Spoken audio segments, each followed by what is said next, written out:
Hello students, तो आज हम करेंगे indirect methods used in length measurements. ठीक है, बहुत सारे मेथड्स हैं। एक वीडियो आज बनाऊंगा छोटी सी, एक वीडियो आपको नेक्स्ट दूंगा, उसमें मैं सारे कवर कर दूंगा। ठीक है, पहले हम आज छोटी सी वीडियो में देखेंगे कि हमारे पास इनडायरेक्ट मेथड जो हैं that are used in length measurement, वो कौन कौन से हैं। हमारे पास दो तरह के ऑब्जेक्ट होते हैं, एक होता है असेसिबल ऑब्जेक्ट, राइट, और एक होता है इनअसेसिबल ऑब्जेक्ट। सुना कभी असेसिबल ऑब्जेक्ट और इनअसेसिबल ऑब्जेक्ट्स क्या होते हैं? मैं असेसिबल ऑब्जेक्ट की बात करता हूं। मैं यहां पर खड़ा हूं, राइट, मेरे सामने ये कैमरा लगा हुआ है, तो मैं इसका डिस्टेंस अपने से मेजर कर सकता हूं, इजीली मेजर कर सकता हूं, स्केल से मेजर कर सकता हूं, मीटर रोड से मेजर कर सकता हूं, राइट। मेरे सामने वहां पर दीवार है, उसके आगे फ्लावर पॉट है, मैं वो डिस्टेंस मेजर कर सकता हूं क्योंकि मेरे पास स्केल होगी या मीटर है, कुछ भी है, मैं कर सकता हूं, राइट। अब मैं यहां पर खड़ा हूं और मेरे सामने एक पहाड़ी है, राइट। मैं भी पहाड़ी के ऊपर खड़ा हूं, वो भी मेरे सामने एक पहाड़ी है, लेकिन बीच में खाई है, ऐसे ये पहाड़ी, ये पहाड़ी, ये पहाड़ी, मैं यहां पर खड़ा हूं। ठीक है, क्लियर। मैंने ये डिस्टेंस मेजर करना है, ओके। कैसे करूंगा? यहां बीच में है शेर, स्नेक और बहुत खतरनाक जानवर, मैं ऐसे नहीं जा सकता हूं। या तो ये होगा ना कि मैं यहां से क्या करूंगा, एक मीटर यहां पर फिक्स कर दूं, एक पोर्शन उसका, मतलब एक साइड उसकी फिक्स कर दूं, फिर मैं उठा के इसको लेके जाके यहां पर खींचूं उसको, फिर देखो कितना है। मैं बीच में नहीं जा सकता।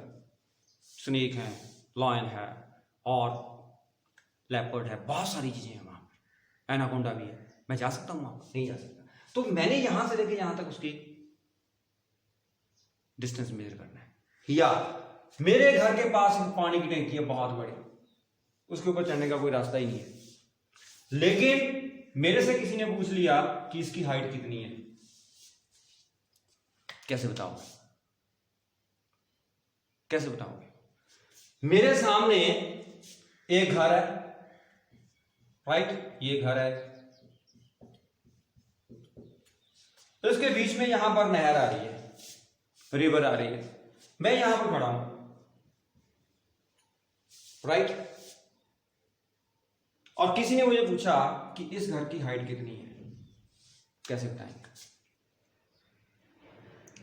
अगर बिल्कुल मेरे सामने होता तो मैंने क्या करना था, मैंने मीटर स्केल उठानी थी और मेजर कर लेना था, राइट। लेकिन जब हमारे पास बीच में कोई नहर आ रही है या चीज बहुत ऊंची है, या हमारे पास क्या है, ये हम नहीं जा सकते हैं, तो वो ऑब्जेक्ट्स जो होंगे वो इनअसेसिबल ऑब्जेक्ट्स होंगे।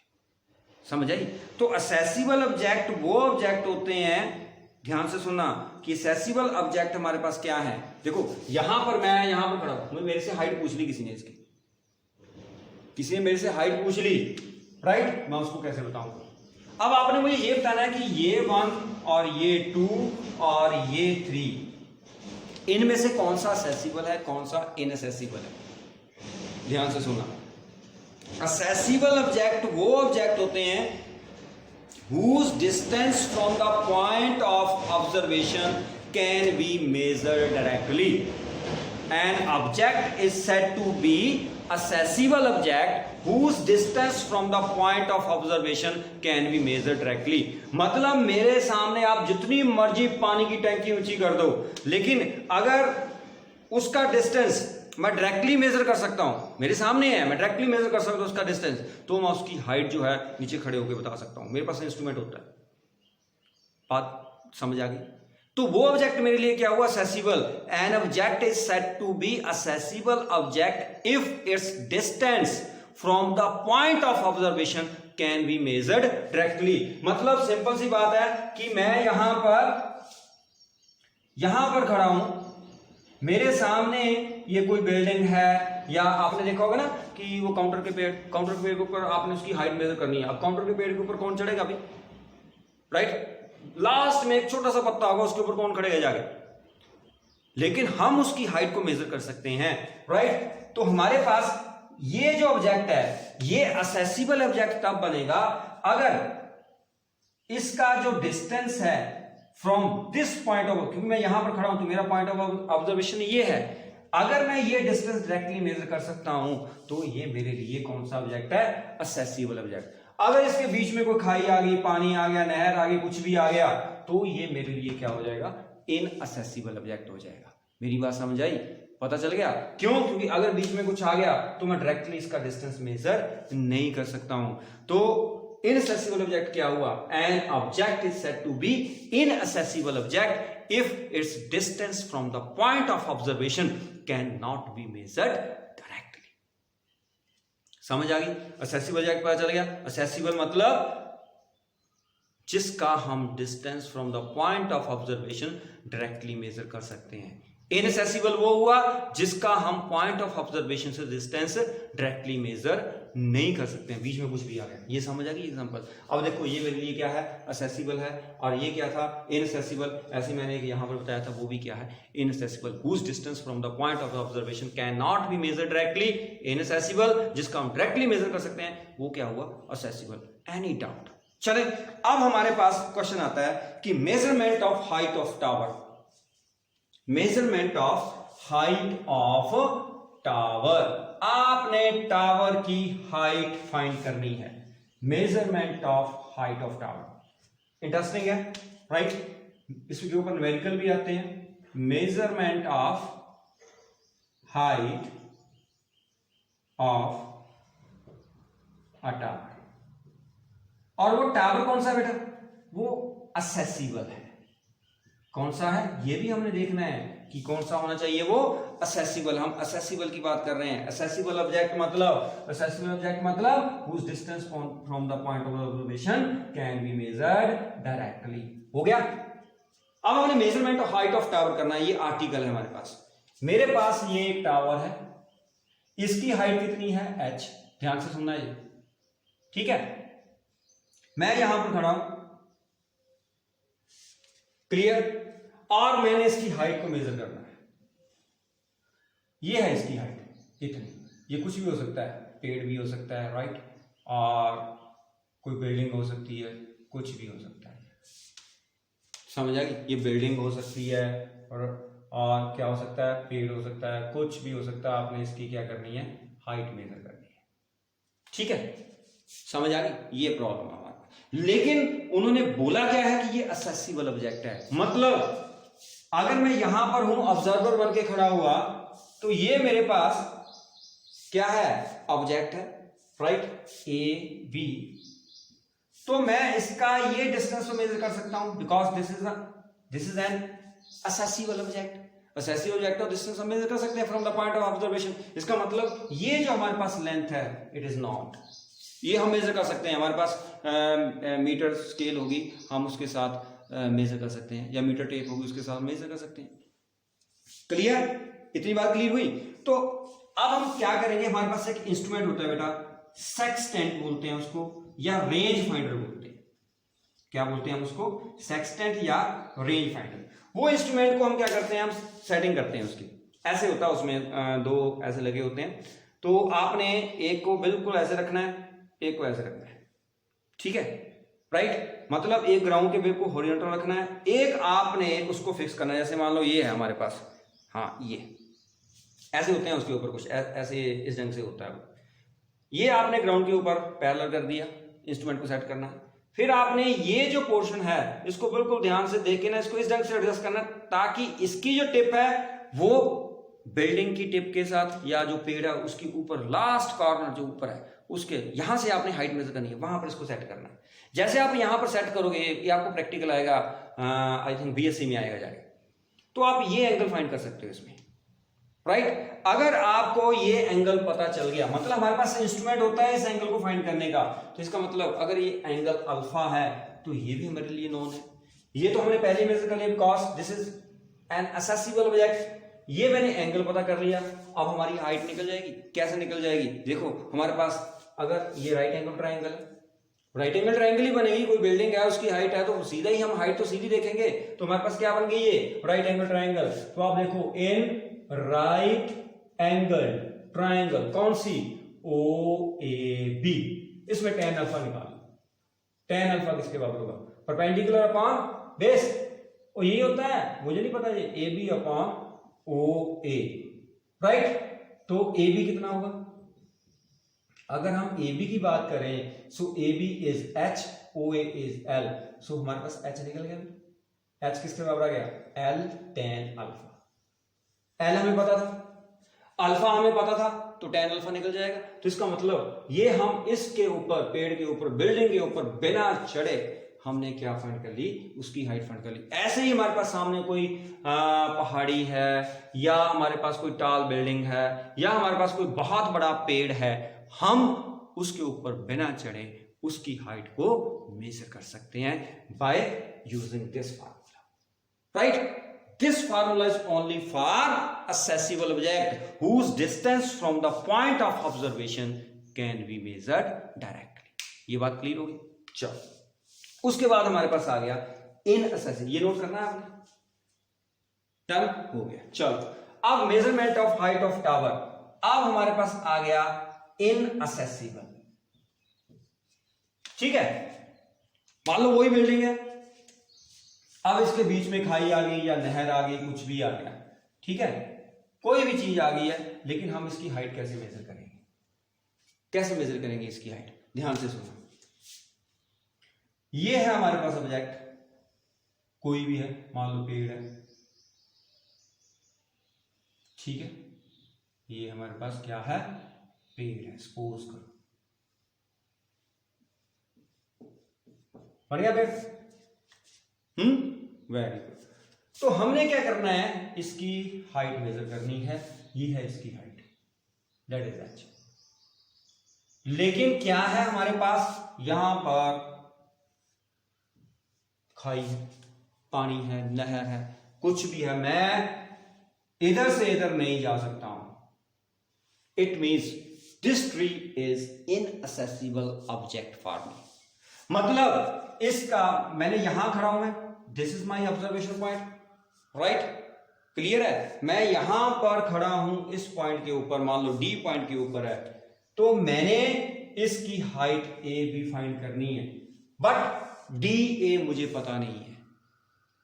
मेरी बात समझ आई। अब ये क्या बन गया हमारे लिए, इनअसेसिबल ऑब्जेक्ट। क्या बन गया ये, इनअसेसिबल ऑब्जेक्ट। पता चल गया, क्योंकि मैं डी ए डिस्टेंस जो आपको मेजर नहीं कर सकता हूं। तो मैंने करना क्या है, मैंने तो हाइट मेजर करनी है इसकी। मेरे पास प्रॉब्लम है और मैंने हाइट मेजर करनी है, और मेरे पास इंस्ट्रूमेंट है सेक्सटेंट, और मेरे पास एक क्या है, मीटर रोड है, या मीटर रूल है जिसके साथ, या मीटर टेप है जिसके साथ मैं डिस्टेंस मेजर कर सकता हूं। तो मैंने क्या करना है, ध्यान से देखना, मैंने डी पॉइंट के ऊपर खड़ा हो गए, इंस्ट्रूमेंट रखना है, रेंज फाइंडर या सेक्सटेंट, मैंने ये एंगल जो है ये फाइंड कर देना है। हो जाएगा फाइंड, हो जाएगा ना, क्योंकि मैंने क्या बताया कि मेरे पास इंस्ट्रूमेंट है जिसके साथ मैं क्या कर सकता हूं, एंगल फाइंड कर सकता हूं। मैंने आपको एडजस्टमेंट बताई अभी पहले, ठीक है। तो ये मुझे एंगल पता चल गया, राइट। अब मैंने क्या किया, मैं डी से सी पॉइंट के ऊपर आ गया। ये डिस्टेंस तो मैं चल सकता हूं, क्योंकि मैं इससे आगे नहीं जा सकता ना, ये यहां से लेके यहां तक मैं नहीं जा सकता हूं, राइट। इसका मतलब ये मेरे लिए इनएक्सेसिबल है, लेकिन मैं यहां से यहां तक तो जा सकता हूं ना। समझ आ रही है मेरी बात, कि मैं डी से सी पॉइंट तक तो जा सकता हूं, जा सकता हूं कि नहीं, क्योंकि यहां पर नहर है, यहां डिस्टेंस में थोड़ा, मतलब मैंने क्या किया, मैं थोड़ा डिस्टेंस मूव किया, 1 मीटर, 2 मीटर, 3 मीटर, जितना मैंने डिस्टेंस मूव किया, चाहे मैंने 50 मीटर किया, चाहे मैंने 10 मीटर किया, चाहे मैंने 1 मीटर किया, लेकिन डिस्टेंस तो मूव किया मैंने। वो डिस्टेंस जो मैंने मूव किया वो तो मुझे पता है मैंने कितना किया, राइट, क्योंकि मैं यहां से आगे नहीं गया, लेकिन यहां तक तो पहुंच गया ना। यहां से मैंने फिर क्या रखा, उस इंस्ट्रूमेंट को रखा, सेक्सटेंट को, फिर उसको एडजस्ट किया, इस ढंग से एडजस्ट किया कि मुझे ये एंगल भी पता चल गया। इसको मैं क्या रख रहा हूं, अल्फा। अब समझ आई, क्योंकि मैं यहां से यहां तक गया, डी से सी तक, तो ये तो मुझे बेटा पता है ना, एल या डी रख लो, इसको लो, डी रख लिया मैंने। ये डिस्टेंस तो मुझे पता है, लेकिन ये मुझे डिस्टेंस नहीं पता है।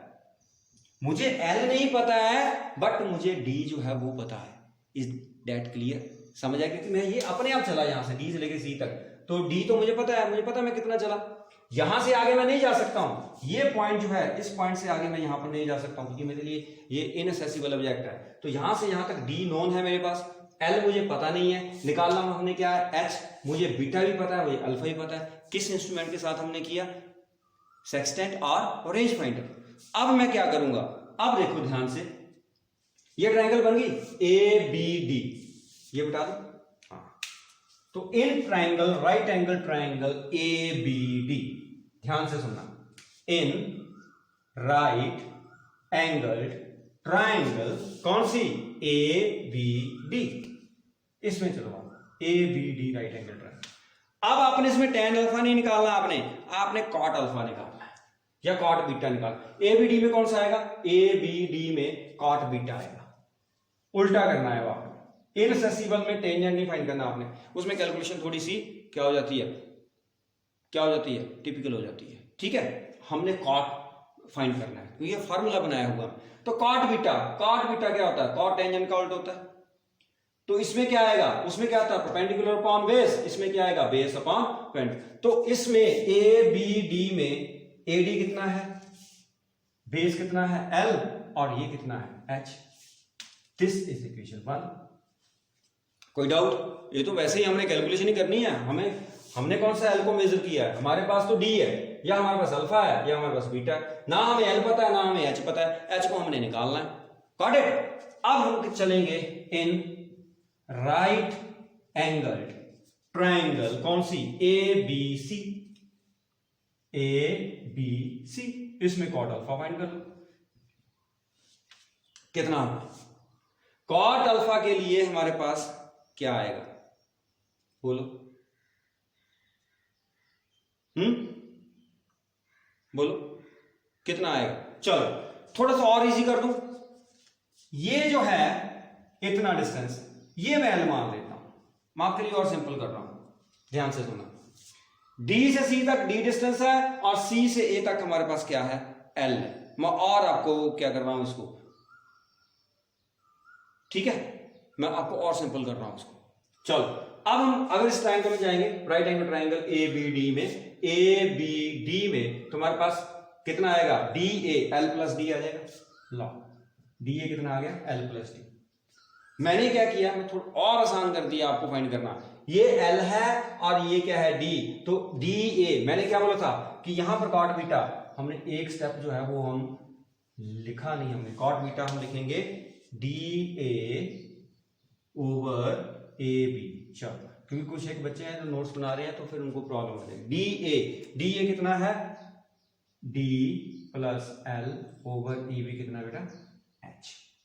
दिस इज इक्वेशन 1, दिखाई दे रहा है, वेरी गुड, क्लियर है। ऐसे कॉट अल्फा में हमारे पास ट्रायंगल यही होगी, A C over A B, A C over A B, यही है ना, बेस ओवर हाइपोटेन्यूज, यही बनेगा है नहीं, base over perpendicular, this is perpendicular, hypotenuse ये होता है, तो बेस ओवर परपेंडिकुलर। पहले भी हमने क्या किया था कि हमारे पास क्या होगा, बेस अपॉन परपेंडिकुलर, ये कॉट होगा, परपेंडिकुलर अपॉन बेस क्या होगा 10, और बेस अपॉन परपेंडिकुलर हमारे पास क्या होगा, कॉट होगा। तो AC ओवर AB मतलब L ओवर H।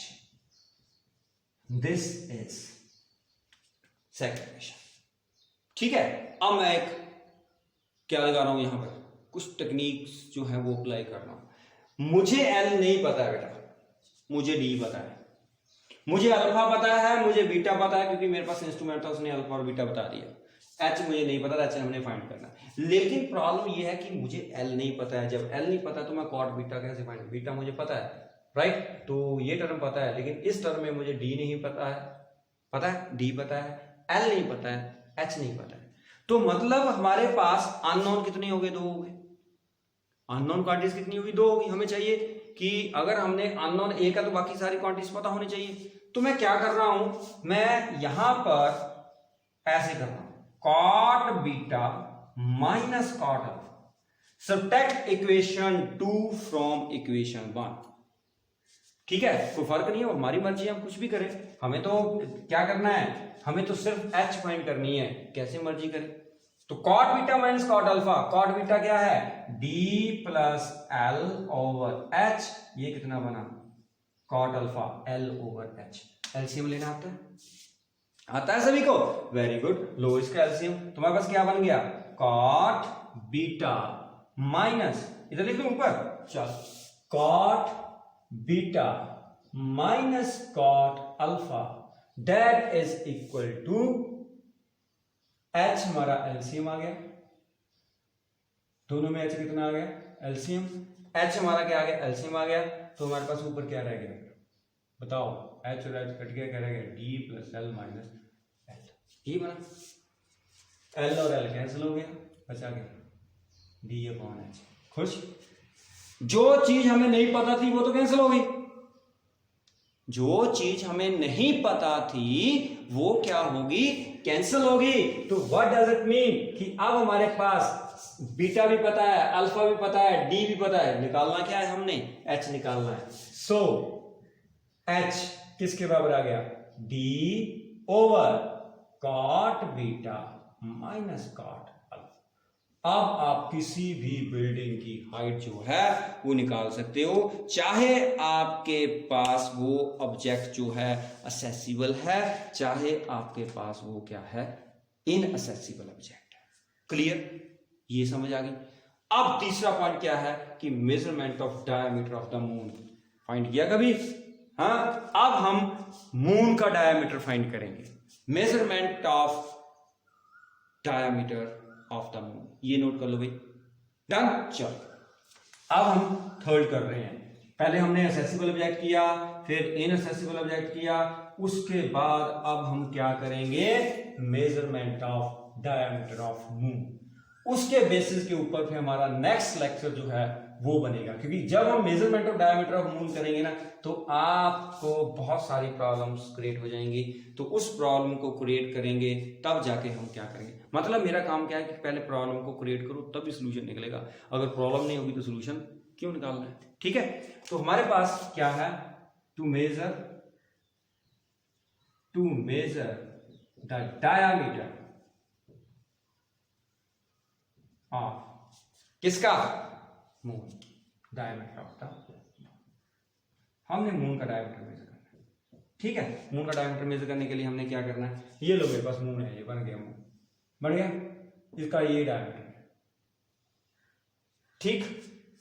हमने मून का डायमीटर जो है वो फाइंड करना है, कैसे करना है मून का डायमीटर फाइंड, ये हमारे पास अर्थ है, अर्थ, हम अर्थ के ऊपर खड़े हुए हैं, हमने मून का डायमीटर जो है वो मेजर करना है, ठीक है। मैं यहां पर खड़ा हूं ओ के ऊपर, ठीक है, क्लियर, ओ के ऊपर हम खड़े हुए हैं। अब ये मून का जो यहां तक ये डिस्टेंस, ये हमें पता है, ये हमने कहां से पता किया, ध्यान से सुनना, हमने मेजर करना है डी। ये जो हमने मून का जो डिस्टेंस अर्थ से मेजर किया वो किससे किया, पैरालैक्स मेथड से, जो हम नेक्स्ट करेंगे। लेकिन इसमें हमने फार्मूला एक लगाना, तो मैं आपको पहले बता दूं, पैरालैक्स मेथड करेंगे हम, पैरालैक्स मेथड, नेक्स्ट वीडियो जो होगी वो पैरालैक्स मेथड की होगी, ठीक है। लेकिन इसका डायमीटर कैसे मेजर करेंगे हम, मून का जब हमने डायमीटर मेजर करना है तो हमें देखो ये डिस्टेंस हमें पता है, किस मेथड से हमने पता किया, पैरालैक्स मेथड से, ये नेक्स्ट हमारा लेक्चर होगा। लेकिन हमें ये चीज पता है, मतलब ये भी नोन है हमारे पास, और ये जो मून है इसका हमने डायमीटर फाइंड करना है, ये वाला डायमीटर फाइंड करना है, ठीक है। इसको हम ए बी रख लेते हैं। हमारे पास इंस्ट्रूमेंट है, मैंने इंस्ट्रूमेंट आपको बताया ना कि रेंज फाइंडर और सेक्सटेंट हमारे पास है। हमने इसको ऐसे मून के, जैसे मून है ना गोल, ऐसे, जैसे आप देखो मेरा फेस है, मैं अपने फेस के ऊपर ये हाथ जो है वो ऐसे रखूंगा, ये ऐसे ऐसे, ये कान से और ये कान से ऐसे, तो मेरा एंगल पता चल जाएगा। ये ऐसे हम मून का एंगल जो है सेक्सटेंट से फाइंड करेंगे। इसका मतलब क्या हुआ कि सॉरी, ये हमारे पास एंगल पता चल गया, क्लियर। ये एंगल हमें पता है, मान लो थीटा। जब हमें एंगल पता है, ये पता है, तो क्या डी निकल जाएगा। कैसे, आपको पता है कि एंगल क्या होता है, what is angle, that is arc upon radius. Theta हमें पता है, किसने बताया, सेक्सटेंट ने, रेंज फाइंडर ने।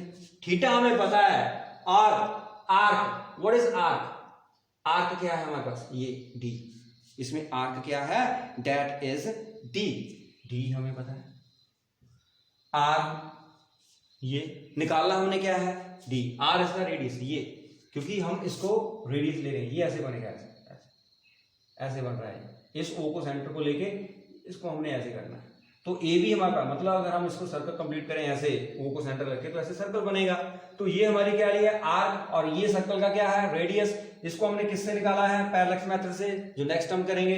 लेकिन हमें आर पता है, मैंने बता दिया, हमें थीटा पता है, हमने डी निकालना है। तो डी किसके बराबर हुआ, आर इंटू थीटा, निकल गया। So simple. मतलब किसी भी चीज का जो है वो डायमीटर जो है वो फाइंड करेंगे। कल को हम करेंगे पैरेलक्स मेथड, फिर रिफ्लेक्शन मेथड करेंगे, उसके बाद फिर हम नेक्स्ट यूनिट जो है वो स्टार्ट कर देंगे, और आपका टेस्ट भी होगा इस यूनिट का। तो उसके लिए मैं आपको टाइम दूंगा, ठीक है। छोटा मोटा टेस्ट नहीं लेना हमने, टेस्ट बढ़िया ढंग से लेना है। और मैं आपको एक नहीं, दो नहीं, पूरा हफ्ता पहले बता दूंगा कि आपका टेस्ट जो है वो इस दिन होगा, ठीक है। क्लियर, ताकि आपको सफिशिएंट टाइम मिल जाए वीडियोस जो है वो देखने के लिए। टिल देन पढ़ना है घर में। Good bye.